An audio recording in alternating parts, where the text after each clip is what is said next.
পাশের একটা জেলে একটা ছোট্ট গ্রামে থাকত। তার পরিবারে তার স্ত্রী রমা আর দুটো ছোট ছোট বাচ্চা ছিল। ভীমা মাছ ধরেই তার জীবিকা নির্বাহ করত ও সংসার চালাতো। রমা, আমি মাছ ধরতে সমুদ্রে যাচ্ছি। আজকে যদি একটু বেশি মাছ পাওয়া যায় তাহলে একটু বেশি কামাই হবে। আমার জাল অনেক পুরনো হয়ে গেছে, আমাকে একটু একটু করে পয়সা জমিয়ে নতুন জাল কিনতে হবে। হ্যাঁ, ভগবান করুক আজকে আপনি অনেক মাছ ধরুন আর ভালো রোজগার হোক, না হলে রোজের খরচা থেকে তো পয়সা বাঁচেই না। এইভাবে ভীমা খুব কষ্ট করে তার সংসার প্রতিপালন করত।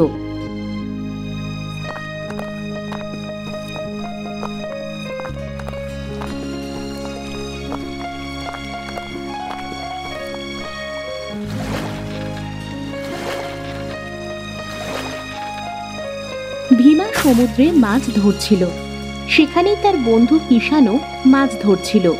দুজনে কথা বলতে থাকে। ভাই, যদি আজকে একটু বেশি মাছ পাওয়া যায় তাহলে একটু বেশি কামাই হবে। আমার তো জালই পুরনো হয়ে গেছে, এখন নতুন জাল নেব কোথা থেকে? হ্যাঁ ভাই, আমারও একই অবস্থা। আমার ঘরের ছাদ ভেঙে গেছে, ওটা আমাকে ঠিক করতে হবে, কিন্তু পয়সাই হচ্ছে না। বর্ষাকালও আসতে চললো, আমার খুব ভয় লাগছে। বর্ষাকালে তো সমুদ্রে মারাত্মক ঝড় আসার ভয়ও থাকে। এইভাবে ভীমা আর কিষান তাদের প্রতিদিনের জীবনযাত্রার কথা বলছিল। মাছ ধরার পরে অনেকক্ষণ পর্যন্ত ভীমা মাছ নিয়ে বাজারে বসেছিল, যাতে ওর সব মাছগুলো ভালো দামে বিক্রি হয়ে যায়।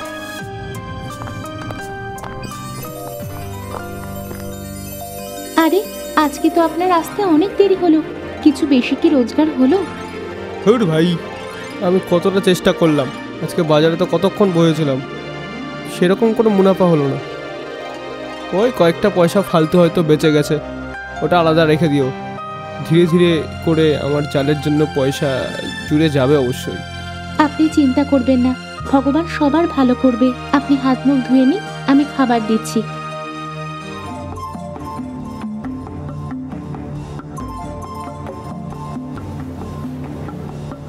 ভীমা আর কিষান একসাথেই মাছ ধরতে আসতো আর এদিক ওদিকে নানা কথা বলতো।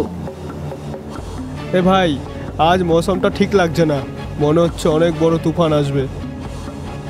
হ্যাঁ, আমারও ওই ঝড়ের মতোই কিছু একটা লাগছে, কিন্তু ঝড় না আসলেই ভালো, নাহলে আজকে আমাদের মতো লোকদের রুজি রুটি শেষ হয়ে যাবে। কি আর করা যাবে ভাই, জেলেদের জীবন তো এরকমই। আধি তুফানের কি আর ভরসা, কখন চলে আসে। দুজনে কথাবার্তা বলছিলই, ঠিক তখনই সমুদ্রে বড় বড় ঢেউ উঠতে থাকে আর বিদ্যুৎ চমকাতে থাকে।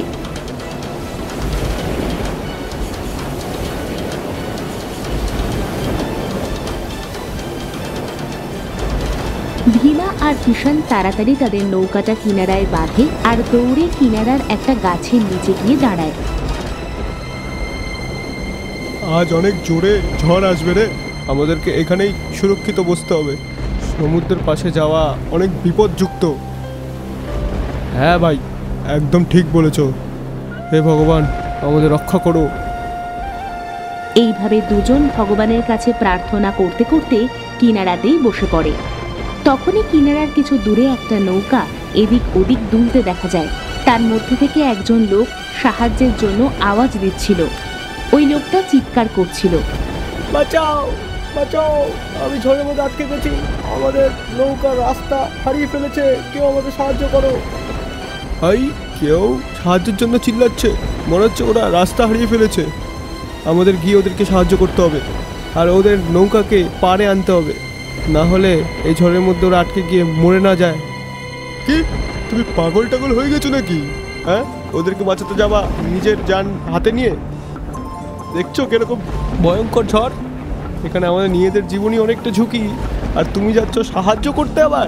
হ্যাঁ, কিন্তু ওই লোকটার সাহায্যের প্রার্থনা শুনে ভীমা নিজেকে আটকাতে পারল না, আর সে ওই নৌকাটার দিকে সাহায্যের জন্য এগোয়। সুযোগ পেয়ে কিষান তো সেখান থেকে পালিয়ে গিয়েছিল, কিন্তু ভীমা সেই লোকটিকে সাহায্য করার জন্য নৌকার দিকে এগোতে থাকে।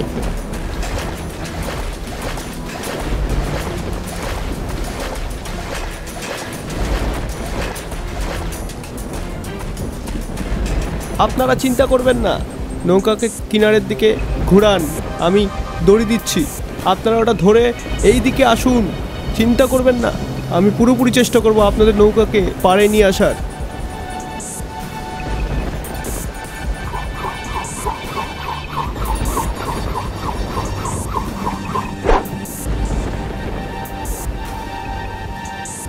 ভীমা তার জান প্রাণ লাগিয়ে সেই দড়িটা টেনে ধরে তাদেরকে পুরো সাহায্য করে।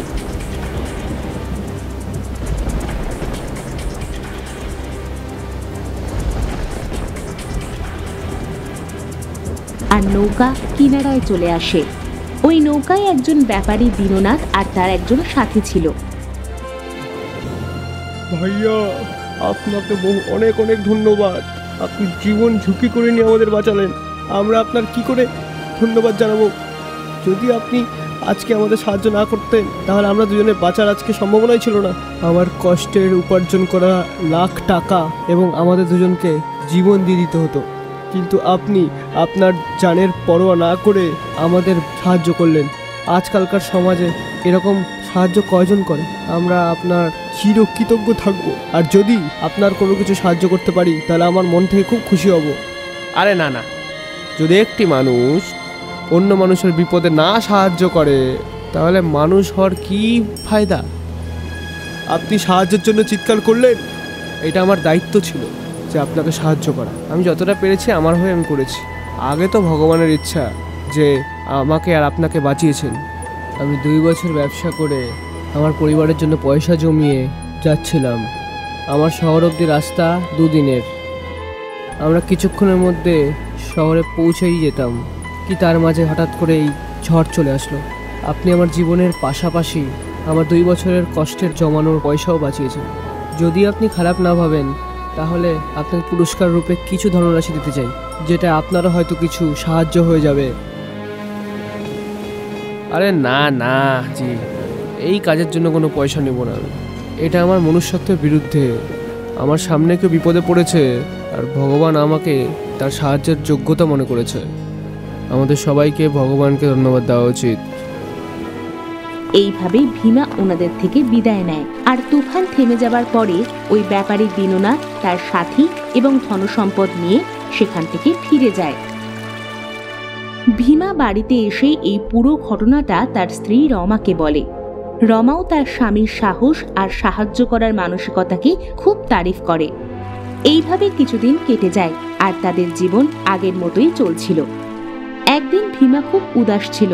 তার কাছে নতুন জাল কেনার আর সংসার চালানোর কোনো টাকা ছিল না। সে উদাস হয়ে সমুদ্রের কিনারায় বসেছিল। ওই দিন ভীমা কোনো মাছও পায়নি। সে উদাস মনে ঘরের দিকে ফিরে যাচ্ছিল, আর তখনই জোরে বৃষ্টি আর তুফান চলে এলো।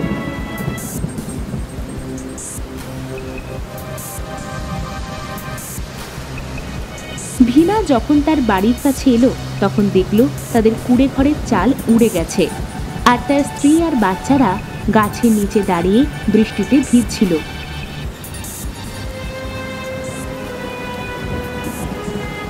এ বাবা, এটা কি হচ্ছে?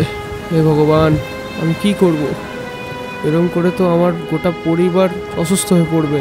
আমাকে সাহায্য করো ভগবান। আপনি চিন্তা করবেন না, ভগবান আমাদের ঠিক সাহায্য করবে।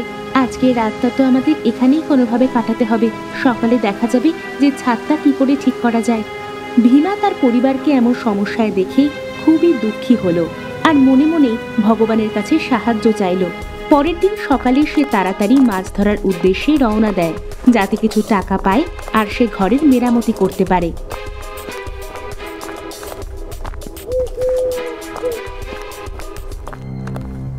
রাস্তায় সে একটা আহত পায়রা দেখল। পায়রাটা ব্যথায় কাতরাচ্ছিল। মনে হচ্ছে এই পায়রাটিকে কোনো জানোয়ার ঘায়েল করে দিয়েছে। এ বেচারা যন্ত্রণায় কতটা কষ্ট পাচ্ছে, আমাকে এর চিকিৎসা করতে হবে। ভীমা পায়রাটাকে জল খাওয়ায় আর তার চোটটাকে সাফ করে ওর ওপর মলম পট্টি দিয়ে দেয়। কিছুক্ষণের মধ্যেই পায়রাটা ঠিক অনুভব করে আর উড়তে সক্ষম হয়। সে উড়তে উড়তে ভীমাকে বলে যায়, ভালো মানুষ, নিজে এতটা বিপদে পড়েও তুমি আমাকে সাহায্য করলে। আমার জীবন বাঁচানোর জন্য অসংখ্য ধন্যবাদ। আমি জানি তুমি অনেক চিন্তিত, তুমি মাছ ধরতেও যাচ্ছ। আজ তুমি যখন মাছ ধরার জন্য জাল ফেলবে সমুদ্রতে, তার মধ্যে একটা সোনার মাছ আটকাবে। ওটা একটা জাদুই মাছ হবে, যেটা তোমার সমস্ত দুশ্চিন্তাকে মুক্ত করে দেবে। যেই সোনার মাছটা আজকে আটকাবে, ওটা তোমার নিজের ঘরে গিয়ে রেখে দেবে। ও তোমাকে রোজ একটি করে মতি দেবে, যেটার মূল্য অনেক বেশি হবে। কিন্তু মাথা যেন থাকে, এই ব্যাপারে যেন কাউকে কোনো কিছু না বলে। ঘরের বাইরে কোনো ব্যক্তির এই ব্যাপারের জন্য খবর না থাকে। এই কথা বলে পায়রা আকাশে উড়ে যায়, আর ভীমা ভাবতে থাকে যে এটা কি সত্যি হবে। এটা কি সত্যি কোনো পায়রার গলার আওয়াজ? আর ও যে ওই সোনার মাছের কথা বলল, ওটা কি আমার জালে আটকাবে? চলো জাল ফেলে তো দেখি।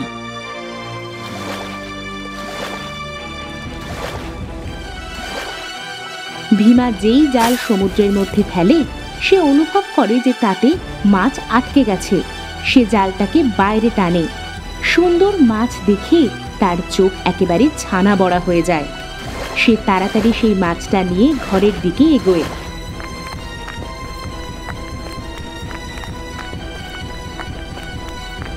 আরে আরে, এত তাড়াতাড়ি দৌড়ে দৌড়ে কোথা থেকে আসছো? কি হয়েছে? ভীমা ঘরের দরজা বন্ধ করে আর তাড়াতাড়ি সেই মাছটাকে একটা জলের বালতিতে ফেলে দেয়। রমা, দেখো, এটা সোনার মাছ, এটা একটা জাদুই মাছ। আমি এক আহত পায়রার সাহায্য করেছিলাম।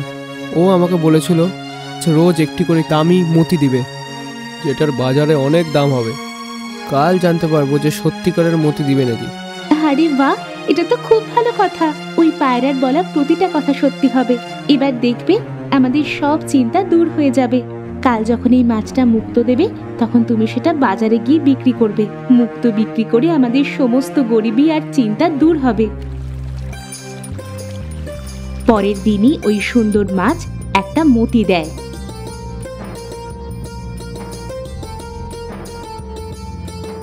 আর ভীমা ওটা বাজারে বিক্রি করে আসে।